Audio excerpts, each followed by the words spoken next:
రామాయ రామభద్రాయ రామచంద్రాయ వేధసే రఘునాథాయ ఆదాయ సీతాయ పతయే నమః. శ్రీరామ రామ రామేతి రమే రామే మనోరమే సహస్రనామ తత్తుల్యం రామనామ వరాననే. ఈ రోజు మనం ఎంత అదృష్టం చేసుకున్నాయో. ఈ సీతారామ అఖిలాండ కోటి బ్రహ్మాండ నాయకుడైనటువంటి ఆ శ్రీరామచంద్రమూర్తి యొక్క కళ్యాణ మహోత్సవాన్ని కన్నులారా చూడగలుగుతున్నాము.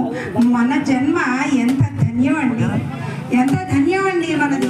చేత రామచంద్రుడు అంటే అలాంటి ఆ అఖిలాండ కోటి బ్రహ్మాండ నాయకుడైనటువంటి శ్రీ మహావిష్ణు అవతారమైనటువంటి రామచంద్రుడిని తలుపు చెక్కి కౌసల్య తపమేమి చేసేనో. ఆ శ్రీరామచంద్రుడి యొక్క తలుపు చెక్కిలి అంటే బుగ్గ, అద్దం లాంటి బుగ్గ మీద ముద్దు పెట్టేటటువంటి అదృష్టాన్ని పొందినటువంటి, అలాంటి అదృష్టాన్ని పొందడానికి ఆ కౌసల్యాదేవి ఎంత తపస్సు చేసుకుందో కదా, ఎంత తపస్సు చేసుకుందో కదా.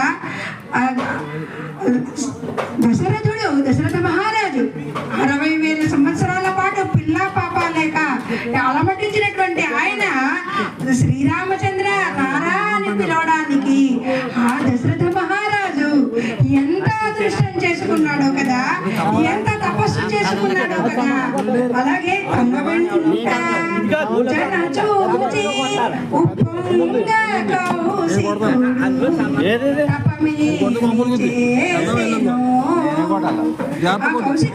విశ్వామిత్ర మహర్షి తన వెంట ఆ శ్రీరామచంద్రుడు నడిచి వస్తూ ఉంటే ఆగి ఆయన సౌందర్యాన్ని వెనక్కి తిరిగి మళ్ళీ చూసుకుని మళ్ళీ నడుస్తూ ఉండేవాడు.